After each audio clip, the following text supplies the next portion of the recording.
கர்த்தர் கொடுத்த நாளுக்காய் கர்த்தரை நான் நன்றியோடு துதிக்கிறேன், ஸ்தோத்தரிக்கிறேன். நம்ம வசனத்தின்படி நம்ம ஒவ்வொரு நாளும் தியானிக்கும் பொழுது ஆண்டவர் நம்மளோட கூட பேசி நம்மளை நடத்துகிறத நம்ம ஒவ்வொரு நாளும் நம்ம பார்த்து ஆண்டவர் துதி செலுத்தணும். முதல்ல அதிகாலையில் நம்ம ஆண்டவரை துதித்து அந்த நாட்களில் நம்ம கடந்து போவோம். பிசாசானவன் எவனை விழுங்கலாமோ கட்சிக்கிற சிங்கம் போல எவனை விழுங்கலாமோ வகை தேடி சுற்றி தீர்க்கிறவனாக தான் அந்த நாட்களில் இருக்கான். நீங்கள் நிறையா அந்த நாட்களில் பார்த்தீங்கன்னாக்கி நிறைய நோய்கள்னால நிறைய பேர் வேதனைப்படுறதை நீங்கள் பார்க்கலாம். நம்ம ரோட்டுக்கு போனோம்னாக்கி ஆம்புலன்ஸ் சத்தம் தான் நிறைய கேட்குறத நம்ம பார்ப்போம்.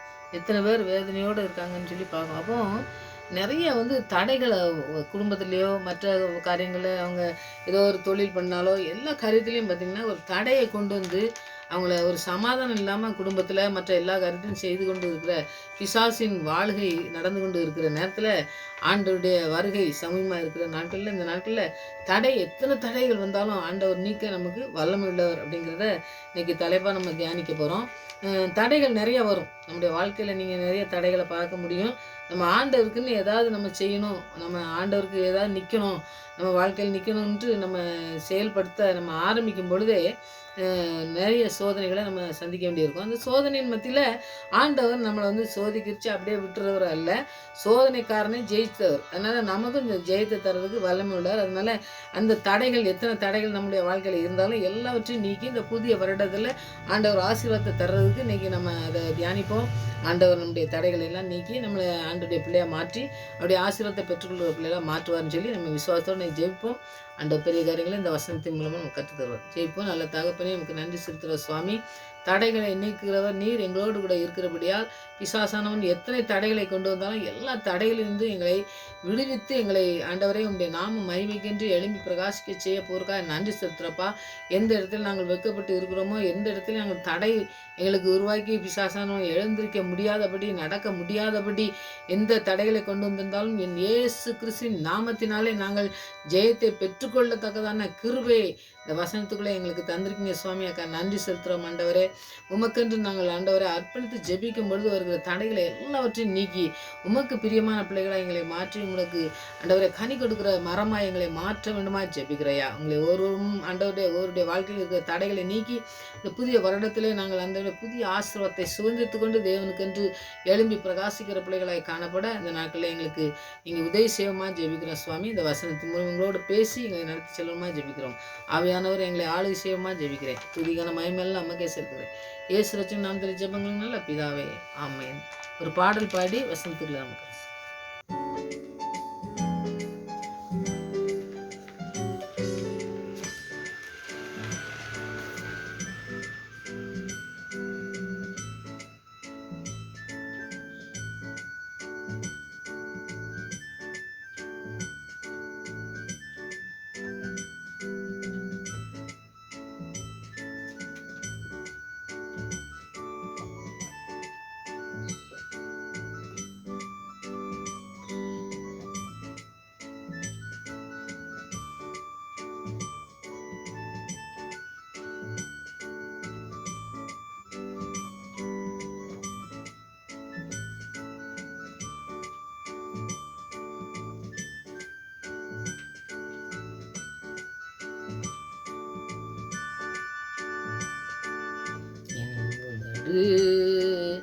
உம்மை துதிக்கும் ஜீவனுள்ள நாட்களெல்லாம்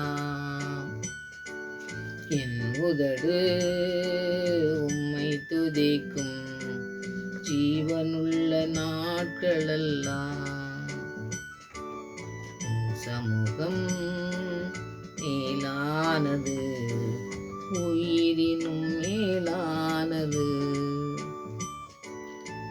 சமூகம் மேலானது உயிரின் மேலானது.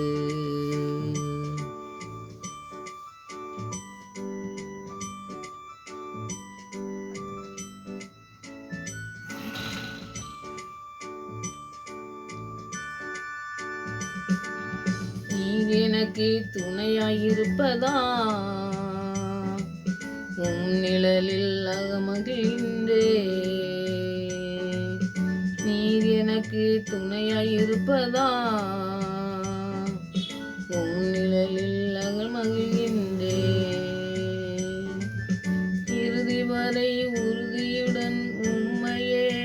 பற்றி கொண்டே தாங்குதையா உமது கரம்.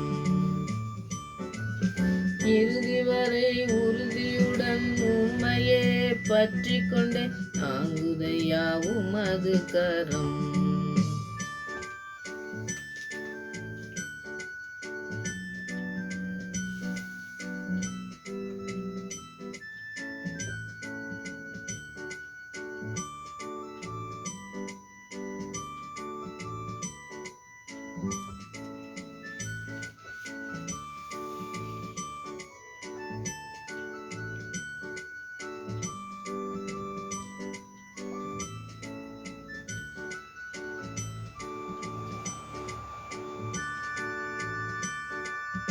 என் தகப்பன் நீதானையா, தேடுகிறேன் அதிகம் அதிகமா. என் தகப்பன் நீதானையா, தேடுகிறேன் அதிகம் அதிகமா. ஜீவன் தரும் தேவநதி வற்றாத நீரூற்று உம்மில் நான் தாகம் கொண்டே. ஜீவன் தரும் தேவநதி வற்றாத நீரூற்று உம்மில் நான் தாகம் கொண்டே.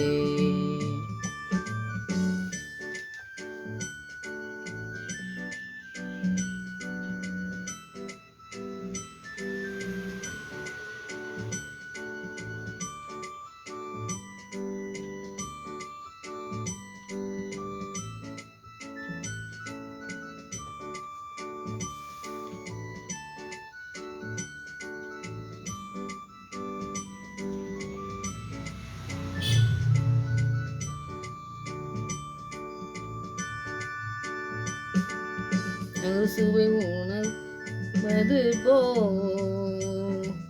திருப்தி தினம் அடைகின்றே. அறுசுவை உணவு உண்பது போ திருப்தி தினம் அடைகின்றே.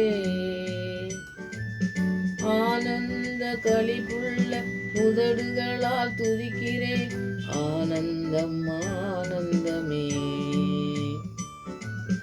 ஆனந்த களிப்புள்ள உதடுகளால் துதிக்கிறேன் ஆனந்தம் ஆனந்தமே. என் உதடு உம்மை துதிக்கும் ஜீவனுள்ள நாட்களெல்லாம். உதடு உம்மை துதிக்கும் ஜீவனுள்ள நாட்களெல்லாம். சமூகம் மேலானது உயிரினும் மேலானது. சமூகம் மேலானது உயிரினும் மேலானது.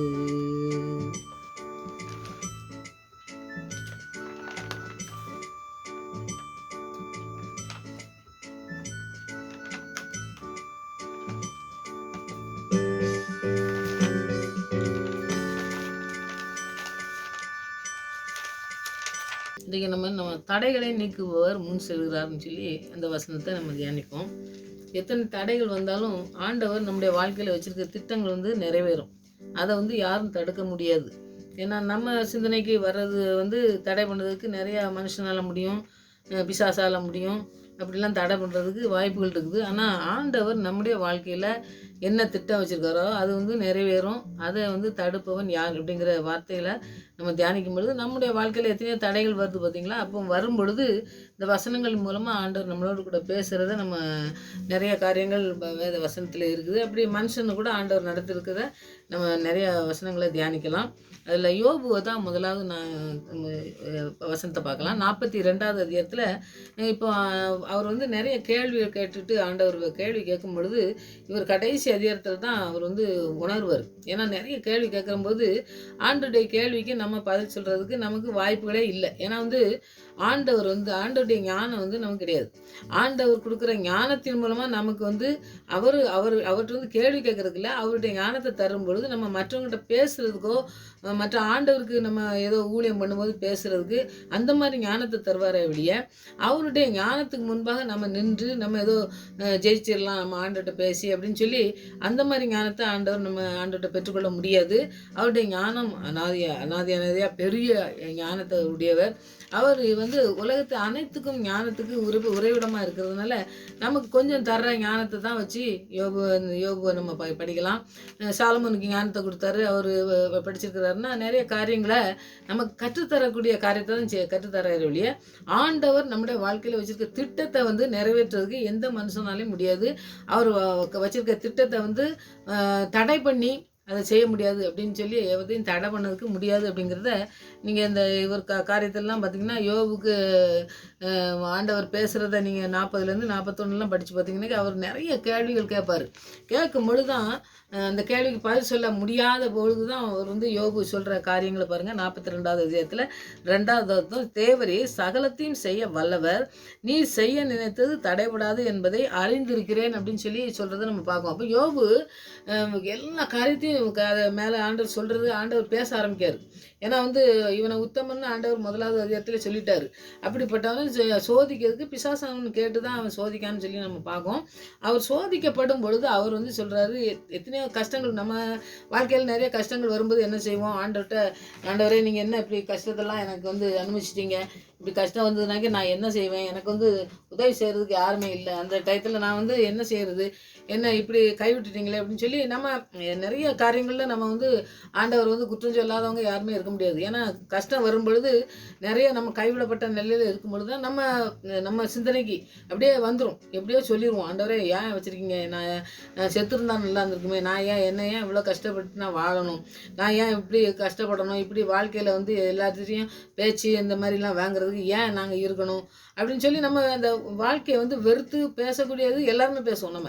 நம்முடைய வாழ்க்கையில் கஷ்டம் வரும் பொழுது அதே போல் தான் யோபுவுக்கும் வரும் கஷ்டங்கள்லாம் அவருக்கு வந்து நம்மளுக்கு வர கஷ்டமாக இல்லை, ஒரு நோயோ ஒரு பிரச்சனையோ இல்லைங்க, அவர் எல்லாத்தையுமே இழந்துட்டாருன்னு சொல்லி நம்ம பார்க்கோம். பிள்ளைகள் இழந்தார், சொத்து சொங்கள் எல்லாவற்றையுமே நல்ல பெரிய பெரிய பண வசதியோடு இருந்த ஒரு மனுஷன், நல்லா இருந்த மனுஷன் வந்து எல்லாத்தையும் இழந்து அவர் தனியாக நிற்கும் பொழுது ஆண்டவரை குறை சொல்றதுக்கு மற்ற காரியங்களை செய்ய முடியும். ஆனால் ஆண்டவர் அவர் குறை சொல்லவில்லை.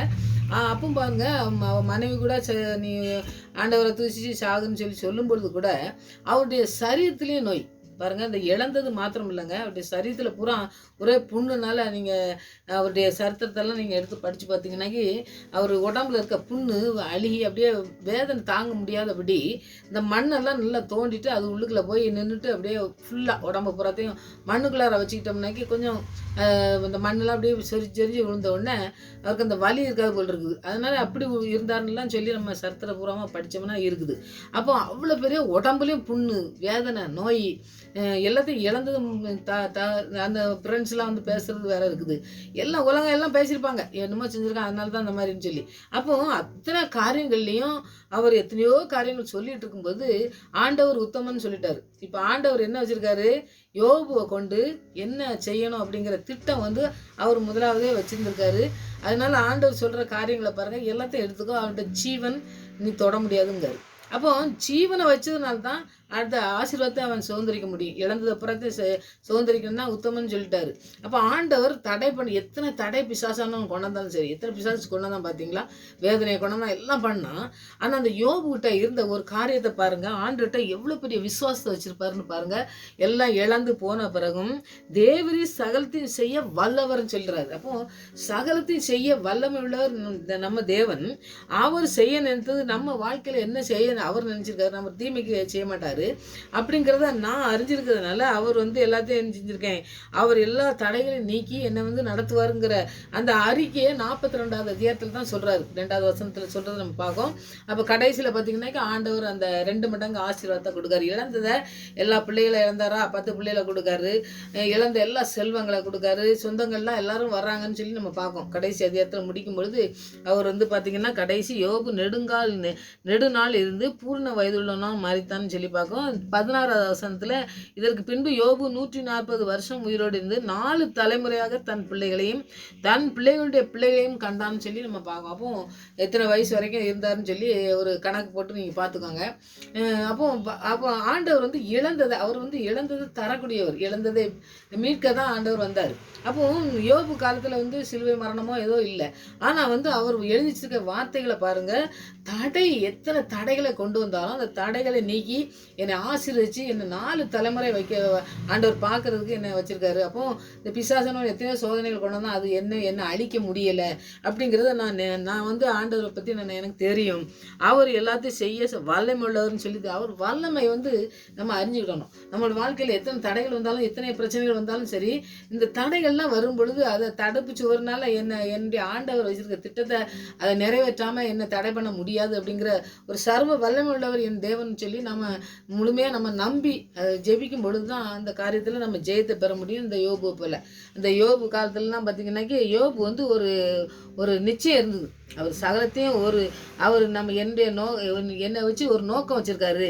அதனால எனக்கு எது அனுமதிக்காரோ அதை வந்து நான் இழந்ததெல்லாம் திரும்பி பெற்றுக்கொள்வதற்கு தான் எனக்கு இதெல்லாம் அனுமதிச்சிருக்காரு. ஆண்டவர் தேர்ந்தெடுக்கப்பட்ட ஒரு பரிசுத்தவான், நான் வந்து பரிசுத்தவான்னு ஆண்டவரே சொல்லிட்டாரு. அப்படி சொல்லியிருக்கும் பொழுது அவருடைய கிருபையை பெற்றுக்கொள்ள நான் சில காரியங்களில் அர்ப்பணித்து அவருக்கு பிரியமான காரியங்களை நான் வாழறதுக்கோ, நான் என் மைண்டில் எனக்கு நான் ஆண்டவர் வல்லமை உள்ளவர்னு சொல்கிறதுக்கோ எனக்கு வந்து நான் வந்து முழுமையுமாக அர்ப்பணிச்சிருக்கணும். அந்த தாழ்த்தப்பட்ட நிலைமையில தான் நம்ம ஆண்டவருடைய நேரம் எப்படி வரும் அப்படிங்கிறத நம்ம சர்வ வல்லமை உள்ளவர்னு சொல்லி அவரை ஜெயிக்க முடியும். அப்படி அந்த காரியங்கள் நம்ம தோற்று போவதற்கு என்ன காரணம்னாக்கி, ஆண்டவர் சர்வ வல்லமை உள்ளவருங்கிறது நம்ம தெரியல. நம்முடைய வாழ்க்கையில் வச்சிருக்கிறத அவர் நிறைவேற்றுவார் அப்படிங்கிற ஒரு 2 காரியமும் தெரியலைனாக்கி நம்ம இதில் விழுந்துருவோம். அப்படி விழாதபடி நம்ம அர்ப்பணித்து ஜெபிக்க அந்த நேரத்துக்காக நம்ம காத்திருந்து ஜெபித்த யோபு வந்து பெற்றுக்கொண்டார். அதே மாதிரி நம்மளையும் பெற்றுக்கொள்றதுக்கு வல்லமுள்ள தேவனாக இருக்காரு. அதை நம்ம தியானிக்கும் பொழுது ஆண்டவர் நம்மளை பெரிய காரியங்களை நமக்கு கற்றுத்தருவார். அதில் ரோமர் 8:28 பார்த்தீங்கன்னா, தேவனிடத்தில் அன்பு கூறுவர்களுக்கு சகலமும் நன்மைக்கு எதுவாக தேவனிடத்தில் நம்ம அன்பு கூர்ந்து அவருக்கு நம்ம முழுமையாக அர்ப்பணித்து அவருடைய நேரத்துக்காக நம்ம காத்திருக்கிறது சகலமும் நன்மைக்கு எதுவாக நடக்கும் என்று நிச்சயத்திருக்கணும். நம்ம நிச்சயமாக இருக்கணும். அவர் நம்மளை வந்து நன்மைக்காக நடத்துவார். எந்த காரியம் வந்தாலும் அவர் நம்மளை கொண்டு வந்து வச்சிருக்க திட்டங்கள் நிறைவேறும் சொல்லி நம்ம அர்ப்பணித்து ஜெபிக்கும் பொழுது ஆண்டவர் பெரிய காரியங்களை நம்முடைய வாழ்க்கையில் செய்கிறத நம்ம உணர முடியும். அதில் யோபு காரியத்தில் அதுதான் நம்ம ஆண்டவர் சொல்கிறத நம்ம பார்ப்போம். அப்போ யோபு வந்து எத்தனை பாடுகள் வந்தது, எத்தனை கேள்விகள் வந்து கேட்டு ஆண்டவர் கேட்டார். அது எல்லாத்துக்கும் ஆண்டவருடைய தேவனுடைய சித்தத்துக்கு அவருடைய ஒப்பு கொடுத்து அவருடைய தரிசனம் எனக்கு இருக்குது. அவருடைய தரிசனம் கிடைக்கும் வரைக்கும் நம்ம பாருங்க, இத்தனை கேள்வி கேட்ட பிறகு 42வது அதிகாரத்தில் தான் அவர் பதில் சொல்கிறத நம்ம பார்க்கோம். அப்போ ஆண்டோடைய நிறைய கேள்வி கேட்காரு. இவருக்கு நிறைய கேள்விகள் இருந்தது, நிறைய ஆண்டவர்கிட்ட கேட்டாருன்னு சொல்லி நம்ம பார்க்க. அந்த அதிகாரம் அவர் ஃபுல்லாக அவர் புக்கு புறமே அவர் வேதனைகளை பற்றி தானே இருக்குது. அதை புறம் அவ்வளோ சொன்ன பிறகு ஆண்டவர் 42 பேச ஆரம்பித்த பிறகு அவர் நான் பேச மாட்டேன்னு சொல்லியிருந்தாரு. அவருடைய கேள்விக்கு எல்லாம் பதில் வந்து ஆண்டவர் சொல்கிறத நம்ம பார்க்கோம். அப்போ அதெல்லாம் கேட்கும் பொழுது தான் நம்ம வந்து என்ன செய்கிறோம், அந்த கேள்விக்கு பதில் கிடைக்கும். அந்த மாதிரி அவர் கேள்விக்கு பதில் கிடைச்ச பிறகு நான் வாயை மூடிவிடுவேன், நான் ஒன்றுமே நீங்கள் எனக்கு செய்யறதுக்கு தடை பண்ணுறதுக்கு ஒருத்தர் இல்லைன்னு சொல்லி அவர் சர்வ வல்லமுள்ளவர்னு சொல்லி அவர் நீர் வந்து என்னை கொண்டு என்ன நினச்சிருக்கீங்களோ அது தடைப்படாதுன்னு சொல்லி அவர் சொல்கிறத நம்ம பார்க்க முடியுங்களா. அப்போ வந்து அந்த மாதிரி ஒரு நம்ம எந்த தடைகள் நமக்கு வந்தாலும் சரி, தேவனுடைய சித்தம் நிறைவேறதுக்கு தான் நம்ம வந்து ஒப்பு கொடுக்கணும். அவர் வந்து நம்மளை கொண்டு என்ன செய்யிருக்காரோ அது தடை பண்ண முடியாது யாராலையும் அப்படிங்கிற நிச்சயத்தில் நம்மளை வேத வசனங்களை வாசிக்கும் பொழுதோ அவர் புரிஞ்சு கொள்ளும் பொழுதோ தான் அந்த கடினமான காரியமாக இருந்தாலும் சரி, நமக்கு ஒரு நல்ல ஒரு எதிர்காலத்தை ஆண்டவர் வச்சுருக்காரு. இந்த தடைகள்லாம் நீக்கி நன்மையான காரியங்களை நமக்கு செய்ததுக்கு கற்றுத்தரதுக்கு தான் இந்த காரியத்தை நம்ம அனுமதிச்சிருக்காருன்னு சொல்லி நம்ம பிசாசை ஜெயிக்கிறதுக்கு, ஆசீர்வாதத்தை ஜெயிக்கிறதுக்கு, இந்த தடையெல்லாம் முறிக்கிறதுக்கு ஆண்டவருடைய வசனத்துக்கு நேராக நம்ம கடந்து சென்று ஆண்டவர் நம்மளோட யோபோடு பேசினார் பார்த்தீங்களா. அந்த மாதிரி நம்மளை பேசுறதுக்கு, நாம் தேவனுடைய சித்தத்தை நம்ம தெரிஞ்சுக்கிட்டதுக்கு ஆண்டவர்கிட்ட அர்ப்பணித்து இந்த யோபு போல 2 மடங்கு ஆசீர்வாதத்தை நம்ம சுதந்திரிச்சு கொள்ளதுக்கு நம்ம இன்னைக்கு அர்ப்பணிப்போம். ஆண்டவர் நம்முடைய வாழ்க்கையில் பெரிய காரியங்களை செய்வார். ரெண்டாவது பார்த்தீங்கன்னாக்கி ஏசாயா 43வது அதிகாரத்தில் 13வது வசனத்தை நீங்கள் படித்து பார்த்தீங்கன்னாக்கி, நான் உண்டாக்குறதுக்கு முன்னே நானே இருக்கிறேன். பாருங்கள், நான் உண்டாகிறதுக்கு முன்பாக இருக்கிறேன்னு சொன்னோம்னாக்கி அவர் வந்து எதையுமே உண்டாக்குறதுக்கு முன்னாடியே இருக்கிறவர். இப்போ இந்த ஒரு வருஷத்தில் இந்த 2 வருஷம் அப்படிலாம் கிடையவே கிடையாது. அதான் உண்டாகிறதுக்கு முன்பாக இருந்தவரும் பாருங்கள், நான் இருக்கிறேன். என் கைக்கு தப்புவிக்கத்தக்கவன் இல்லை, நான் செய்கிறதை தடுப்பவன் யார் அப்படின்னு சொல்கிறாரு. அப்போ அவருடைய கையில் நாம் இருக்கோம்னாக்கி நம்முடைய வாழ்க்கையில் எல்லாமே நன்மைக்காக நடக்கும். அவர் நன்மையாக நடத்தி செல்வார். அது நம்ம நன்மை செய்யதை தடுக்கிறதுக்கு, ஆண்டவரை தடுத்து நிறுத்துறதுக்கு யாருமே இல்லை. இப்போ ஒருத்தர் ஆசீர்வதிக்கப்பட்டார்னாக்கி, நான் நிறைய காரியங்களில் அந்த செய்திகள் நிறையா கேட்கும்பொழுது பார்த்தீங்கன்னாக்கி, ஒருத்தர் ஆண்டவரை ஆசீர்வதிச்சு விட்டுருவார். அவங்க ஆசீர்வதிப்பேன், உன்னுடைய தலைமுறை ஆசீர்வதிப்பேன், இல்லாட்டா அவன் பிள்ளைகள் சந்தி ஆசீர்வதிக்குன்னு சொல்லி நம்ம வாக்கு கொடுத்துட்டாருனாக்கி அதை அப்படியே நிறைவேற்றி வருவார்.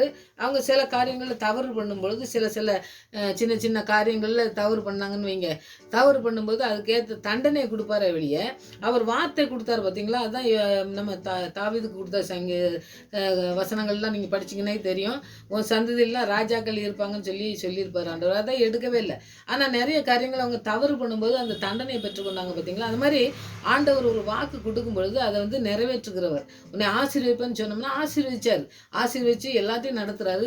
சின்ன சின்ன தவறுகள்லாம் பண்ணும்போது அவங்களுக்கு தண்டனை கிடைக்குது. நம்ம ஊழியம் பண்ணுறவங்களோ நிறைய காரியங்கள்லாம் நீங்கள் பார்க்கும்பொழுது பார்த்தீங்கன்னா அவர் வந்து கொடுத்துட்டு அதை வந்து திருப்பி நீ இப்படி தப்பு பண்ணுத, அதனால் நான் உனக்கு இந்த ஆசீர்வாதத்தை கொடுக்க மாட்டேன் அப்படின்னு சொல்லி எடுக்கிற ஆண்டவர் கிடையாது.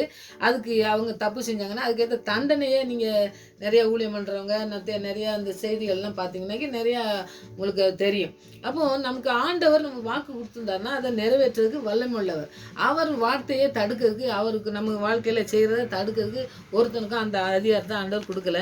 அதை தான் இவர் சொல்கிறாரு, நான் செய்கிறது தடுப்பவன் யாருன்னு கேள்வி கேட்காரு. அப்போ அவர் நம்முடைய வாழ்க்கையில் என்ன காரியங்கள் செய்யணும்னு இருக்காதோ அதை தான் செய்வார். அதை செய்கிறதுக்கு நாம் அர்ப்பணிச்சிருக்கோம். இப்போ முதல்ல சொன்ன பாருங்க, வார்த்தைக்கு மற்ற ஆண்டவருக்குன்னு அவர்கிட்ட பதில் வர்றதுக்கு அவர் நம்ம என்ன கேள்வி கேட்குமோ அதுக்கு பதில் கொடுப்பாரு. அந்த பதிலை நம்ம பெற்றுக்கொண்டு நம்ம ஓடுகிற பிள்ளைகளாக இருக்கும் பொழுது நம்முடைய வாழ்க்கையில் எல்லாமே இந்த எல்லா தடைகளையும் நீக்கி நம்மளை நடத்தக்கூடிய காரியங்களை செய்வார். அவர் தான் நம்ம நினைக்கக்கூடிய காரியங்கள்லாம் நிறைய இருக்குது. அதில் வந்து அவர் ஒருவர் தான் நித்தியமானவர். அவர் ஒருவர் தான் வந்து எவருமே, அவர் தான் நமக்கு ரட்சகர், அவர் தான் மீட்பர். வேற யாருமே நம்மளை மீட்கிறதுக்கு வரல, நம்மளை ரட்சிக்கிறதுக்கு வரல அப்படிங்கிறதெல்லாம் நமக்கு தெரிஞ்சிருக்கணும்.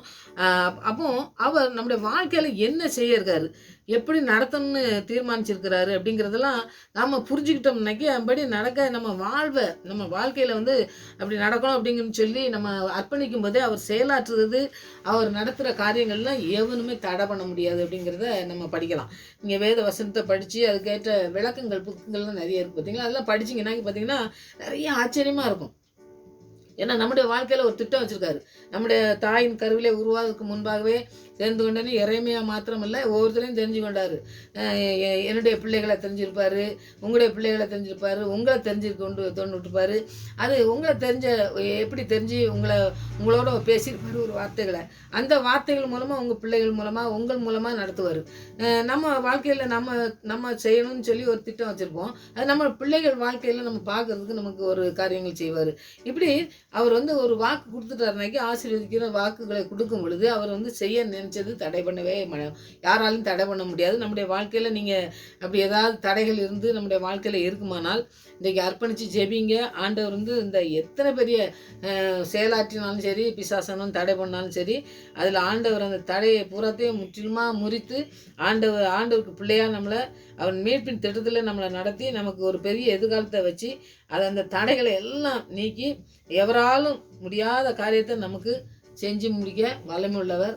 அதனால் தடைகள் எத்தனை இருந்தாலும் தடைகளை நீக்கிறவர் முன்பாக வராரு. அதனால் அவருக்கு நிகரானவன் யாருமே இல்லை. அவர் வச்சுருக்க திட்டம் நம்முடைய வாழ்க்கையில் நிறைவேறணும் அப்படின்னு சொல்லி நம்ம அர்ப்பணிச்சிருக்கும்போது இந்த கவலைகளெல்லாம் நம்ம மறந்து, ஆண்டவரே நீங்கள் எங்களுடைய வாழ்க்கையில் என்ன வச்சுருக்கீங்க, உங்களுடைய திட்டம், உங்களுடைய மீட்பின் திட்டத்தை எங்களுக்கு நடத்தி சென்று எங்களோட பேசி எங்களை நடத்தி செல்லுங்க ஆண்டவரே. நீங்கள் தான் எங்களுக்கு எல்லாமே எல்லா தடைகளையும் நீக்குபவராக இருக்கீங்கன்னு சொல்லி நாங்கள் அர்ப்பணித்து ஜெபிக்கிறோம். அதனால் எங்கள் வாழ்க்கையில் இருக்க தடைகளை நீக்குங்க ஆண்டவர்னு சொல்லி ஜெயிப்போம். ஆண்டவர் பெரிய காரியங்களே இந்த நாட்களிலே எந்த தடையாக இருந்தாலும் சரி நம்முடைய வாழ்க்கையில் இது மனுஷனால் முடியாது, இது யாராலும் முடியாது அப்படின்னு சொல்லி எல்லாரும் சொல்லி நமக்கு பயமுறுத்திட்டு கூடிய காரியங்களாக இருந்தாலும் சரி, ஆண்டவரால் எல்லாம் முடியும் அப்படின்னு சொல்லி நம்ம ஜெயிப்போம். ஆண்டவர் பெரிய காரியங்களை நம்முடைய வாழ்க்கையில் செய்வார். 3வது மீகா 2வது அதிகாரத்தில் 13வது வசனத்தை நீங்கள் இப்போ கடைசி வசனம். தடைகளை நீக்கி போடுகிறவர் அவர்களுக்கு முன்பாக நடந்து போகிறார். அவர்களை தடைகளை நீக்கி வாசலால் உட்பிரவேசித்து கடந்து போவார்கள். அவர்கள் ராஜா அவர்களுக்கு முன்பாக போவார்.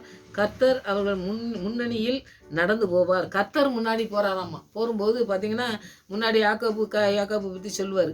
அப்போது இவங்கெல்லாம் எல்லாம் தடைகள் பட்டு எல்லாம் முடியாது அப்படிங்கிற காரியங்கள்லாம் இருக்கும்பொழுது ஆண்டவர் முன்னாடி கடந்து போனார்னாக்கி எல்லாமே என்ன செய்யுமாம்மா, எல்லா தடைகளும் நீங்கி வாசல்களே உள்பிரவேசித்து ஆண்டவர் சொல்கிறாரு. எல்லா தடைகளும் நீக்கிட்டு தடைகள்லாம் பார்த்தீங்கன்னாக்கி அவர் சொல்வார், தடுப்பு கல்லும்பார், அப்புறம் மேலே நிலவுன்னு சொல்லுவோம் பார்த்தீங்களா, அந்த நிலவுன்னு சொல்லுவார். இப்படி நிறைய தடைகள் இருக்கிறதுலாம் நிறைய காரியங்களில் நிறையா தடைகளுக்கு இருக்கும். அப்படி இருக்கும்பொழுது பார்த்தீங்கன்னாக்கி அவர் உள்ளே அவர் முன்னாடி போகிறாராம்மா. அவர் நமக்கு இருக்கிற தடைகளை எல்லாம் நீக்கணுன்னாக்கி நம்ம மற்ற காரியங்கள் தியானிக்கணுமான்னு பரவாயில்ல, இவர் தடைகளை நீக்குகிறவர் நமக்கு முன் செல்கிறார், முன்பாக நடந்து போகிறார் அப்படிங்கிறத முதலாக தியானிக்கலாம். அவர் நீக்கி போடுகிறவர் மாத்திரமல்ல, நமக்கு முன்பாக எத்தனை தடைகள் வந்தாலும் நீக்கி மட்டும் போட மாட்டார். நமக்கு முன்னாடி அவர் போயிட்டாருனாக்கி நமக்கு பின்னாடி வர தடைகள்லாம் ஒன்றும் இல்லாமல் போயிடும். அப்போ அவருக்கு அவ்வளோ பெரிய வல்லமை இருக்குது. இந்த யோபுவை படித்தோம் பார்த்தீங்களா, அந்த யோபுவை படித்து அந்த காரியத்தை நீங்கள் செயலாற்றணும்.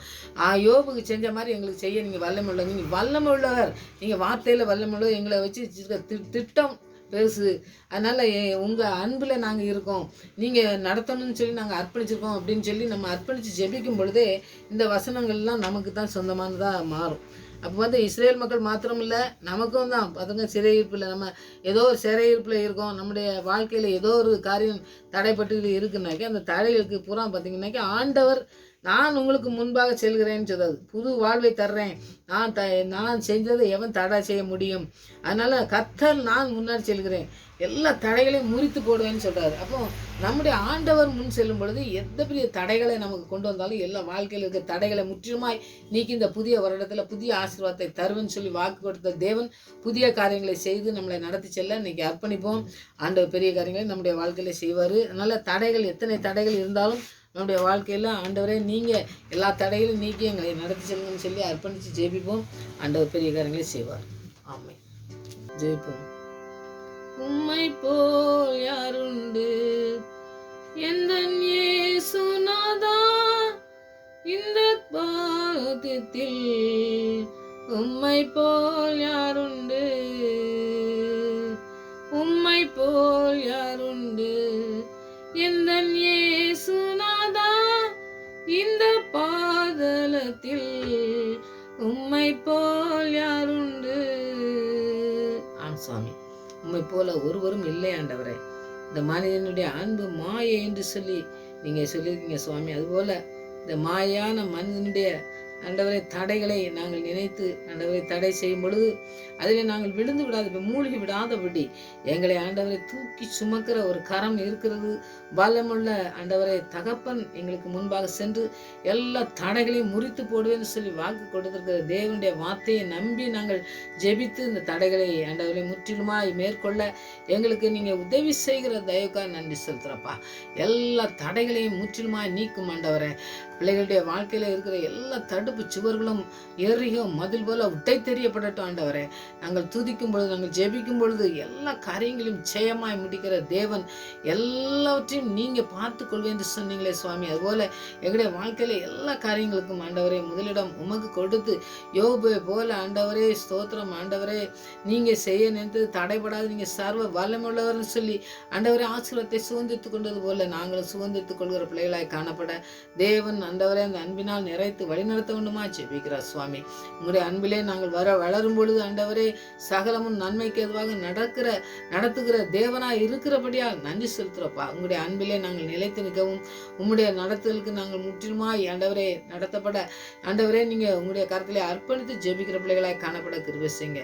பிள்ளைகளுடைய வாழ்க்கையில் இருக்க எல்லா தடுப்புச்சுவர்களும் ஆண்டவரை ஒன்றுமில்லாமல் செய்து இந்த புதிய வருடத்திலே புதிய ஆசீர்வாதத்தை பிள்ளைகள் பெற்றுக்கொள்ளட்டும். ஒவ்வொரு தடைகளும் நீங்கி ஆண்டவரே ஆண்டவரே சுகமாய் வாழவும் ஆண்டவரே உமக்கென்று கனி கொடுக்கிற பிள்ளைகளாய் மாறவும் தேவனுடைய பிள்ளைகளை ஆசீர்வதித்து வழிநடத்த வேண்டுமா ஜெபிக்கிறப்பா. ஒவ்வொரு பிள்ளையுடைய வாழ்க்கையிலும் நீங்கள் அப்படிப்பட்ட அற்புதத்தை இந்த நாட்களை செய்து கொண்டிருக்கபடியா நன்றி. வசனத்தின் மூலமாக நாங்கள் ஆண்டவரை தியானிக்கும் பொழுது நீங்கள் எங்களுக்கு முன்பாக சென்று எல்லா கோணலான வாழ்க்கையும் நேரான வாழ்க்கையாய் மாற்றி நேரான பாதையை எங்களை கடந்து செல்ல இந்த வருடத்தில் நீங்கள் நடந்து செல்ல போறதுக்காக நன்றி செலுத்துகிறப்பா. அந்த வார்த்தையின் மூலமாக நாங்கள் தியானிச்சிருக்கோம் ஆண்டவரே. எங்களுடைய வார்த்தையின் மூலமாக பேசுகிற தேவன், வார்த்தையை வெறுமையாக திரும்பன்னு சொன்ன தேவன், வார்த்தையின்படி ஆண்டவரை நிறைவேற்றி எனக்கு திரும்புன்னு சொன்ன தேவன். அப்படியே எங்களுடைய வார்த்தையின் மூலமாக எங்களை போஷித்து எங்களை நடத்தி சென்று உமக்கு பிரியமான பிள்ளைகளாய் நாங்கள் வாழவும், உமக்கென்று கனி கொடுக்கிற மரங்களாய் மாறவும், கனி கொடுக்கிற பிள்ளைகளாய் ஆண்டவரே உங்களுடைய நாமத்தை உயர்த்துகிற பிள்ளைகளாய் வாழவும் ஆண்டவரே ஒவ்வொரு பிள்ளையுடைய வாழ்க்கையிலும் இருக்க குறைகளை தடைகளை நீக்கி ஆண்டவரே நீ நடத்த போறதுக்காக நன்றி செலுத்துகிறோம். அப்படியே நீங்கள் நடத்தி செல்கிற தயவுக்காக நன்றி செலுத்துகிறோம். ஜெபத்தை கேட்டபடி நான் நன்றி. மறுபடியும் அவனுடைய சமூகத்தில் வருமுறை எங்களை காத்து வழிநடத்தமாக ஜெபிக்கிறேன். துதிக்கான மயமெல்லாம் அம்மாக்கே செலுத்துகிறேன்.